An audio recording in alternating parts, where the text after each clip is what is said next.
Michael stood at the edge of the window in his small house, watching the rain fall slowly. The droplets trickled down the glass in crooked lines, as if they were drawing the path of his own life, chaotic, directionless, a simple repetition of days dragging on. In his ears, the ticking of the wall clock was his only constant companion, marking the passage of hours, days, years. At 45, Michael felt crushed by the weight of the choices he hadn't made. The life that once seemed full of possibilities was now a blur of regrets. The job that had sustained him for 20 years no longer existed. Laid off, like so many others during a downsizing wave, he was forced to face a reality he'd been avoiding for a long time. He had spent 2 decades of his life doing something he never loved. The job had always been secure, the salary stable, but it had become a comfortable prison he hadn't realized until he lost the keys. But work wasn't the only void in his life. The divorce, which happened just a few months prior, was still an open wound. Rachel, his ex-wife, had been clear about why it ended. "You're here, but it's like you've been distant for years," she said during their last argument before leaving. And she was right. The job had drained all the energy he had, and the dreams they once shared were buried under routine. In the end, the marriage had become just another burden until she couldn't take it anymore. His kids, Alex and Emily, teenagers in the height of their own rebelliousness, had also grown distant. They preferred to stay with their mother, and when they came over, the silence between them was suffocating. They barely looked him in the eye. The short, forced conversations only reinforced the chasm that had formed between them over the years. Michael knew he had failed as a father, but he didn't know how to fix it. Everything he tried seemed to make things worse. He missed the days when Alex would ask for his help with homework or when Emily would proudly show him her drawings. Now, they barely spoke. When Rachel walked out the door of the house they once shared, she took more than just furniture and memories. She took the last sparks of a life Michael barely recognized anymore. Now, he was in a modest house, far from the neighborhood they used to live in, separated from everything familiar. His old friends, the ones they used to have barbecues and family weekends with, seemed to have drifted apart over time, and Michael, consumed by work, never realized when it happened. Now, he found himself alone. He wondered when the last time was that he did something for himself, something that brought him genuine pleasure. The things he used to enjoy, the small passions that once made him feel alive, had disappeared without him noticing. He couldn't remember the last time he did something with enthusiasm. Everything had been lost in the rush of doing what's necessary, of meeting expectations. Pleasure, if it ever existed, was now just a vague memory. The things he used to love? He couldn't remember them anymore. Feeling utterly empty, Michael picked up the phone, thinking of calling his kids. They used to fill part of his life, but now even that seemed unreachable. The fear of being rejected or receiving cold responses stopped him from going through with it. He put the phone back on the table, frustrated with himself. He felt like a broken vessel, shattered and abandoned. Nothing made sense anymore. The nights were long, the days purposeless. The silence in the house seemed to scream in his ears. And the echo of his own thoughts was deafening. After minutes that felt like hours, he wandered aimlessly around the house. In a corner of the living room, an old wedding photo of him and Rachel still sat on one of the shelves, covered in dust. He picked it up, looked at the smiling faces that now seemed from another life, and put it back in its place. All of it, the dreams of family, the home, the happy kids, seemed like a colossal failure now. As he wandered through the house, the half-open door of the basement caught his attention. The basement was a place he rarely visited. A storage space full of old boxes and forgotten tools. Something inside him made him stop for a moment. It was as if something in that basement was calling him, though he didn't know what. Michael ran a hand through his hair, sighing deeply. He felt completely adrift, waiting for something or someone to rescue him from this suffocating monotony, but nothing happened. He didn't even know what he was looking for. He was a broken man, waiting for someone or something to fix him, but perhaps there was no fixing him. That night, after a lonely, tasteless dinner, he decided to try something different. Maybe a walk or going somewhere would shake him out of his inertia. he remembered a small church he used to attend when he was younger. It had been years since he had gone there, but something drew him to the idea. Maybe a bit of peace or divine silence could help him sort out his thoughts. Tomorrow, he would go there. The next morning, the sun timidly peeked through the clouds, dispelling the rain from the night before. Michael hesitated before leaving the house, still unsure if going to that small church would make any difference in his life. Since his marriage ended, he hadn't stepped foot in a church, and the act of going there seemed more like a silent cry for help than anything else. When he arrived, the church was quiet, almost empty. A few people sat in the front pews, their soft voices blending with the gentle echo of organ music playing in the background. Michael sat in the last row, unnoticed, his hands stuffed into his jacket pockets as if trying to protect himself from an invisible cold that seemed to grip his heart. The pastor soon appeared at the pulpit, a man with graying hair and a soft voice who seemed more like a counselor than a preacher. Michael had no expectations for what he would hear, but the first words of the sermon caught him off guard. "Today, we will talk about the potter and his work," the pastor began, his voice echoing through the church. In Jeremiah, God is compared to a potter who molds clay, transforming it into valuable vessels. And even when the vessel breaks, it can be remolded. It's not the end, but a new beginning. Michael sat still, his attention instantly captured. He knew that passage, but he hadn't thought about it in years. As a child, his grandfather, a talented potter, used to repeat those words while teaching him how to mold clay.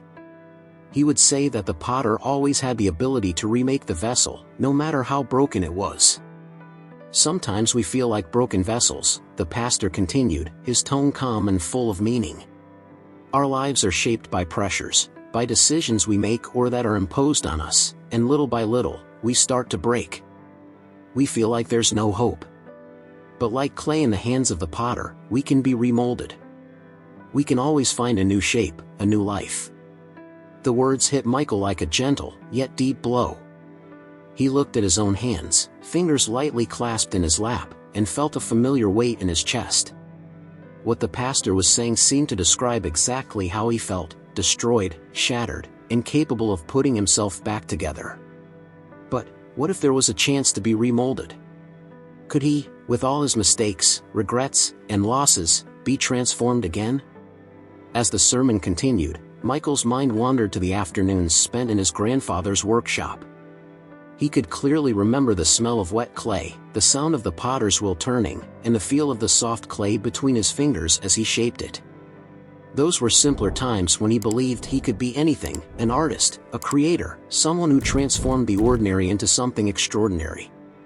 But life had done to him what often happens to clay. It had pressed him, forced him to mold according to expectations that weren't his. Until he broke.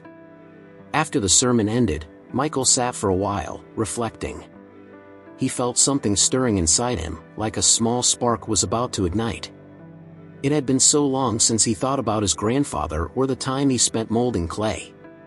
That was something he deeply loved but had left behind without realizing it. When he finally stood to leave the church, something had changed. He didn't know exactly what it was, but the feeling of emptiness had been replaced by a hint of hope, a small voice telling him to return to his roots, to the things that made him feel alive. He decided he would do something about it. Back home, Michael went straight to the basement. This time, he didn't hesitate when he opened the door and descended the stairs, smelling the familiar scent of old wood and mold. The basement was full of forgotten memories, but he knew exactly what he was looking for. In the farthest corner, covered by a dusty tarp, was his grandfather's potter's wheel. Michael approached slowly, his heart racing with the vivid memory of the past. He pulled off the tarp, revealing the old wooden wheel. The object was worn by time but still sturdy, as if it had been waiting for him. Next to the wheel, some old tools, covered in rust, were still there. His fingers slid over the tools, the feel of the wood and metal in his hands connecting him to a time when he still believed he could create something meaningful. Michael ran his hand over the wheel's surface, recalling his grandfather's lessons. "Clay is like life, Michael. You mold it, and sometimes it breaks. But you can always remake it. Always." Those teachings had stayed with him, even buried under years of a life that seemed to have lost meaning. Now, looking at that wheel and remembering the sermon, he felt a calling to start over, to remold himself. Michael didn't know where it would lead, but one thing was certain: he needed to try. He needed to return to molding clay, just as he needed to mold his own life again. In the dark, damp basement, Michael sat in front of the old potter's wheel for the first time in over 20 years. The familiar sound of the motor turning on and the spinning of the wheel brought a wave of nostalgia, but along with that came insecurity. Did he still remember how to mold clay? Did he still have the same skill in his hands? He dipped his hands into water and began working a lump of clay. The wet material yielded under the pressure of his fingers, but it didn't flow like it used to. At first, the clay seemed to resist. His movements were awkward, and the shapes he tried to create fell apart easily, as if reflecting his own state of mind: broken, lost, without structure. After a few frustrating attempts, Michael looked at the deformed pieces of clay around him and almost gave up. The memories of the past seemed more distant with each failure, and he felt the weight of all the expectations life had placed on him. What was he trying to prove? Was he just wasting his time? As he thought about turning off the wheel and giving up, the memory of his grandfather returned to his mind. He could hear the old man's gentle, patient voice saying, "Clay isn't perfect, Michael. It resists, just like life. But you're the one who molds it, with patience and care." Those words calmed his spirit. With a deep sigh, he decided he needed to be patient with himself. The skill wouldn't come back overnight, and it wouldn't be perfect right away. But he was willing to try again. With time, shapes began to emerge.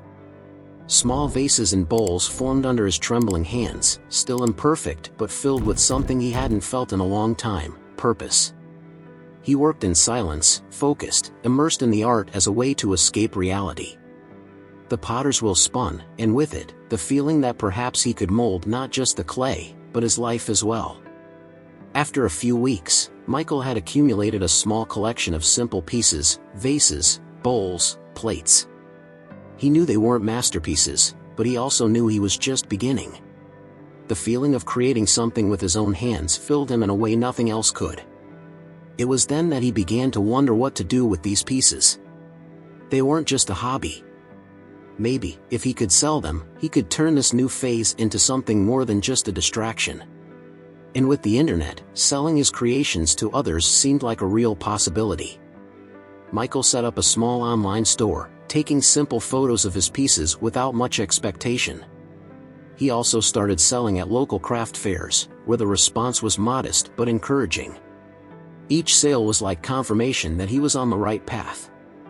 He wasn't just molding clay, he was molding a new beginning. However, not everything was smooth sailing. His children, Alex and Emily, occasionally visited him, but the visits were tense. They saw what their father was doing, and the first reaction was disbelief. "Dad, what are you doing?" Alex asked one time, looking at one of the pieces on the wheel. "This is just a hobby, right?" Michael hesitated before answering. "Not exactly. I'm trying to do something new, something that makes me feel good again." Emily frowned, clearly uncomfortable. "Mom said you're kind of in denial. That you're avoiding reality." Those words hit him like a rock. He knew Rachel still had influence over the kids and that they probably saw his attempt at a new beginning as an escape. "I'm not in denial," Michael said calmly, trying to keep his tone controlled. "I'm trying to find something that makes me happy. I know it seems strange right now, but I'm starting to understand what I really want to do." Alex shrugged. "But this isn't going to make you any money. It won't support you. What if things go wrong?" Emily nodded in agreement. "You should try something more practical. I don't know, find another job. This pottery thing seems like something from the past." Michael felt a wave of frustration and sadness wash over him as he heard his kids' comments. They couldn't understand what he was trying to do. To them, it seemed like a fantasy, a way to avoid responsibility. But to Michael, it was something much deeper. It was an attempt to rediscover himself. I understand what you're saying, he responded with a forced smile. But I need to try. I need to see where this takes me. Alex shook his head, unconvinced. I hope you know what you're doing, Dad. The two kids left shortly after, leaving Michael alone again. He knew they were worried, but the feeling of being misunderstood was painful. It was as if they, influenced by Rachel's words, saw his new beginning as a sign of failure. However, Michael couldn't give up now. He had started to mold something new in his life, and he needed to keep going. That night, Michael returned to his online store and saw that a few of his pieces had been sold. Although it was a small victory, it meant the world to him. For the first time in a long time, he was beginning to feel that, despite all the obstacles, he was on the right path. He didn't yet know that this was just the beginning. Something much greater was waiting for him on the horizon, something he couldn't foresee. And as he spun the potter's wheel once more, he felt that, like the clay, he was beginning to take shape again. The repetitive sound of the notifications on Michael's computer told him that a few more pieces had been sold, but as he looked at the transaction amounts, he knew it wouldn't be enough. It wasn't even close. Despite his efforts to sell ceramics online, the sales were sporadic, and the money coming in didn't cover all his expenses. If things continued like this, he would have to do the unthinkable, sell the house. That thought tormented him daily. The house he lived in was one of the few ties that still connected him to his old life. Selling that space would mean another defeat, a reminder that his attempt at a new beginning was failing. But the pressure was building. His children, Alex and Emily, visited frequently, but the conversations never ended well. They were worried, but the concern was wrapped in criticism and frustration. Dad, you need to be realistic, Alex said seriously one afternoon during a visit. The art market is unpredictable. You can't live off of this. You're risking everything. Emily, sitting next to her brother, nodded in agreement. We understand that you're going through a tough time, but it's time to get real help. This pottery thing, we're worried about you. It's not the solution you think it is. Michael sighed. He had heard this so many times that the words echoed in his head even when he was alone. He knew the kids were being influenced by Rachel, his ex-wife. To her, the mere fact that he was dedicating himself to pottery was a sign of irresponsibility. And it came as no surprise when, during one of her visits, Rachel made a direct proposal. Michael, if you're not going to be able to support the house, it's better to sell it now, she said, crossing her arms firmly. I have the right to half of this house, and I want my share. It's not fair for you to keep it if you can't pay the bills. Frustration and a sense of failure suffocated him. He wanted to prove that he was on the right path, that what he was doing could work, but things seemed to get more complicated by the day. While his family saw a crisis, Michael saw an internal battle, trying to hold on to something that made sense to him, even if it was slipping through his fingers. Then, one afternoon of pure mental exhaustion, an accident happened. Michael was finishing packing some pieces to ship when one of them, one of his favorites, slipped from his hands and fell to the floor, shattering into pieces. He stood there, staring at the broken ceramic shards on the floor as if seeing himself. That piece was special. It had been one of the first he molded when he decided to start fresh with pottery, and now it was destroyed. Frustration mixed with despair, and for a moment, he thought about throwing the pieces in the trash. But then, something sparked in his mind. He had heard of the kintsugi technique, an ancient Japanese art of repairing broken ceramics using gold, making the cracks part of the object's history instead of hiding them. Michael knew the technique was expensive and had never considered using it, but the idea of giving new life to that piece, just as he was trying to do with his own life, seemed full of meaning. He decided to research kintsugi more deeply. He spent hours reading about the technique, watching videos, and learning how the process worked. It was complex, but the final result was something beautiful and profound. A broken piece became unique, its scars valued, and the object took on a new story. With his heart racing, Michael decided to try it. He bought the necessary gold leaf and carefully began the process of repairing his favorite piece. The work was meticulous, requiring patience, but each crack filled with gold seemed to bring new meaning to that piece, and to his own journey. When he finished, Michael was surprised by the result. The vase, which had once been just another among many he had made, now seemed to radiate beauty and strength. He decided to list the piece for sale in his online store, but this time, the price was a bit higher than usual. The cost of the gold leaf had been considerable, and he needed to cover it. What Michael didn't expect was that, within a few hours, the piece was sold. More than that, the buyer left a message praising the work and asking if he would make more pieces like that.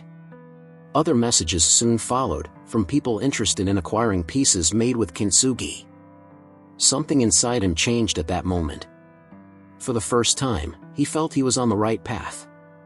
The golden scars had transformed not just the vase, but his perception of what he was doing. He wasn't just creating ceramic pieces, he was telling stories through them. Just like him, those pieces had flaws, had been broken, but they had been mended in a way that made them even more valuable. A few days later, Michael received another message from the buyer of the first kintsugi repaired piece. The buyer was someone influential in the art market, who not only praised the work but also said the price was far below the piece's real value. "You should raise your prices," the message said.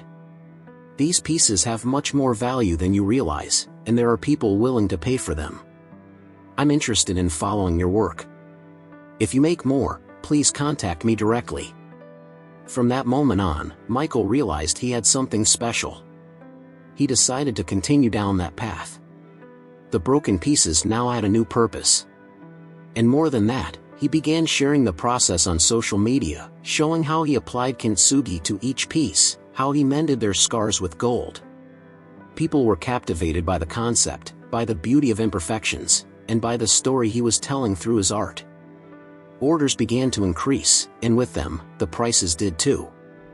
Michael, who had been on the verge of losing his house, was now starting to make real money from something he truly loved doing. He was becoming a small celebrity on social media, with videos showing the process and explaining the meaning behind kintsugi. His online store was growing, and he finally felt like his life was being remolded, just like the pieces in his hands. Now, he wasn't just surviving. He was shaping a new destiny. The sound of notifications on Michael's phone was constant. With each new order, his online store buzzed with life, with people from all over the country placing orders for his pieces. Now, the ceramics repaired with gold, using the kintsugi technique, were the highlight of his shop. The pieces, once sold at modest prices, had more than tripled in value, and even so, the orders kept coming in. Michael could hardly believe what was happening. For the first time in years, he felt he was truly in control of his own life. And it wasn't just about the money, it was about the sense of fulfillment. He wasn't just surviving, he was thriving, doing something that filled him with meaning. But, as with all good things in life, this success brought new challenges. His children, Alex and Emily, though they saw the changes, still had difficulty accepting their father's new reality. "Dad, I know you're selling more now, but this isn't going to last forever," Alex said during a visit, crossing his arms with a skeptical expression. "You got lucky. People like these pieces now, but what happens when the trend fades? What will you do then?" Michael took a deep breath. He knew his kids were worried, but Alex's words always seemed laden with disbelief.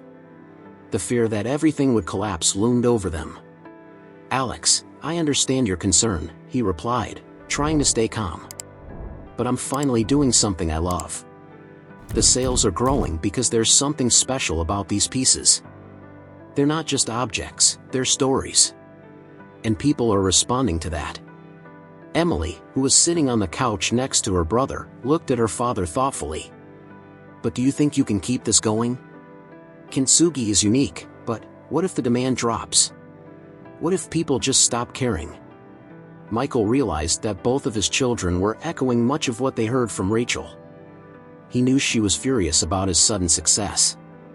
She had already made it clear that she still wanted her share of the house, claiming that Michael was just delaying the inevitable. "I know you're worried about me, and I appreciate that," he said, his voice firm but filled with love. "But I want you to understand something, what I'm doing now is more than just selling pieces. It's about rebuilding my life, and these ceramics are part of that. I don't expect you to fully understand, but I'm asking you to trust me. For the first time in a long time, I feel like I'm on the right path." The two kids fell silent, but Michael could see that his words were starting to have an effect. Alex and Emily exchanged glances, seeming less defensive than in previous conversations. Still, he knew that full reconciliation would take time. They needed to see the full impact of his work. In the days that followed, things continued to change. Michael's online sales kept growing, and his social media presence began gaining traction. He posted videos showing the kintsugi process, talking about the philosophy behind the technique and how it represented his own healing journey. People connected with his story, and social media quickly became a platform where he shared his art with the world. It was then that Michael received an unexpected message. It was from a renowned art gallery in New York, specializing in contemporary pieces and craftsmanship. The gallery's curator had discovered his work online and was fascinated by the concept of his ceramics and how he applied kintsugi. He invited Michael to participate in an exhibition. Michael's heart raced as he read the message. It was an invitation he never expected to receive. He, who not long ago had been on the verge of losing his house, was now being invited to exhibit his work in an art gallery in one of the biggest cities in the world. "This is unbelievable," he whispered to himself, reading the message for the third time, trying to convince himself it was real. The following weekend, Alex and Emily came to visit again. This time, something was different. They seemed more open, less critical. Alex approached the potter's wheel, watching Michael's process with more interest. "Dad, I saw your videos on Instagram," Alex said with a half-smile. "The people at my college are talking about your work. They think what you're doing is incredible. I didn't know you were becoming so famous." Michael smiled, surprised by his son's change in tone. "Well, I wouldn't say famous yet," he joked, but with a hint of pride. "But things are going well." Emily, sitting near her brother, looked at her father with a look he hadn't seen in a long time, admiration. "I saw you got invited to a gallery in New York. That's huge, Dad. I mean, maybe you're right. Maybe you've really found something." Emily's comment warmed Michael's heart. Hearing that from her was the recognition he hadn't realized how much he needed. For so long, he had felt disconnected from his children, but now there was a new openness. Perhaps things were finally changing. Seizing the moment, Michael made a spontaneous decision. "Do you want to try?" he asked, pointing to the potter's wheel. "I can show you how it works." Alex looked surprised, but curiosity quickly won out over skepticism. "Really? I never thought it would be so," he hesitated, searching for the right word. "Interesting." Michael smiled, pushing a ball of clay toward his son. "Come on, you'll learn to shape it." Emily giggled. "I never imagined Alex messing with clay." "Oh, then you can be next," Michael teased, winking at her. Alex, reluctant at first, sat down on the potter's stool. Michael showed him how to prepare the clay and then placed his son's hands on the material. "Just relax. The secret is finding the balance between pressure and movement. The clay follows your hands, but you have to guide it gently." Alex laughed, still trying to understand how the process worked. "It doesn't seem as easy as it looks in the videos." "It's not. But once you get it, everything feels more natural. You can create whatever you want," Michael said, guiding his son and feeling happy to share this with him. Emily also moved closer, watching as her brother shaped the clay, and Michael saw that she, too, was connecting with the process. It wasn't just the clay they were shaping. They were finally molding a new relationship, one that had been fractured over the years but was now, like kintsugi, beginning to be repaired with something precious. Michael looked around the gallery, where his pieces shone under carefully adjusted lights. The vases, with their golden scars, were displayed on marble pedestals, surrounded by people admiring his work in reverent silence.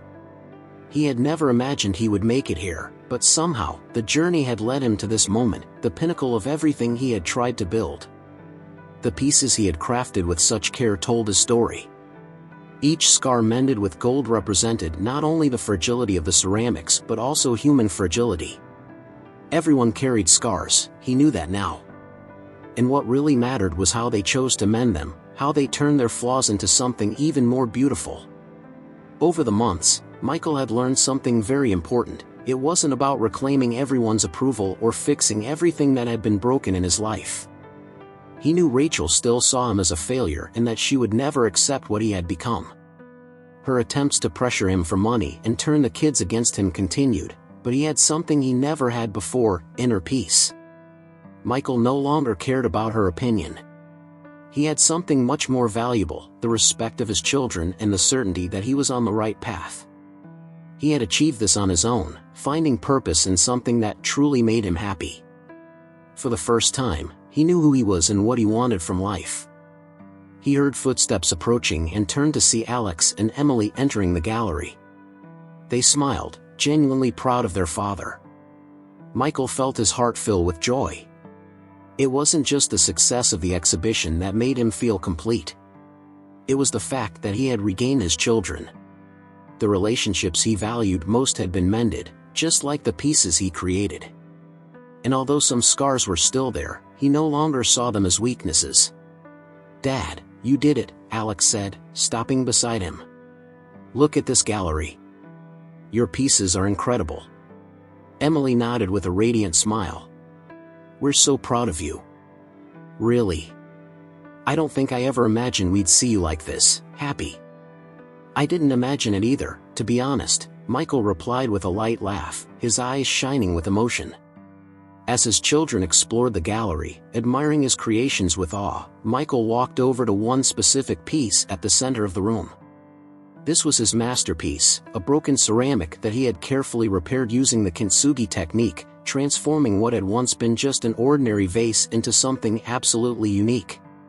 The golden scars ran through the piece in delicate patterns, almost like veins of gold, each line telling a part of his story. Standing in front of his masterpiece, he allowed himself to reflect. His life, like that vase, had been shattered in many moments.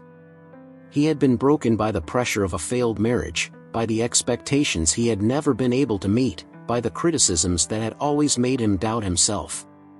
But instead of succumbing to the weight of those failures, he had learned to mend the pieces of his soul with something precious: the courage to reinvent himself and follow a path that was uniquely his own. The gallery was full of people, but Michael felt at peace in the center of it all. There was no longer a need to prove anything to anyone. He knew that Rachel might continue to try to drag him down, to criticize his choices and his achievements, but that no longer mattered. He had found something that transcended all the expectations imposed by others. His masterpiece wasn't just that vase, with its golden scars. It was the new version of himself that he had molded over time. And just as the people around him admired that piece for its imperfect beauty, he could finally admire himself too, not for being perfect, but for learning to value the scars he carried. As the night wore on and the gallery began to empty, Michael stepped away from the lights and praise, walking to a quiet corner of the space. He knew the journey continued, that new challenges would arise, but now he was ready to face them. And, more importantly, he knew that, like the clay in his hands, he could always be molded again. If you enjoyed this story, don't forget to subscribe to the channel, like the video, leave a comment, and check out our next story.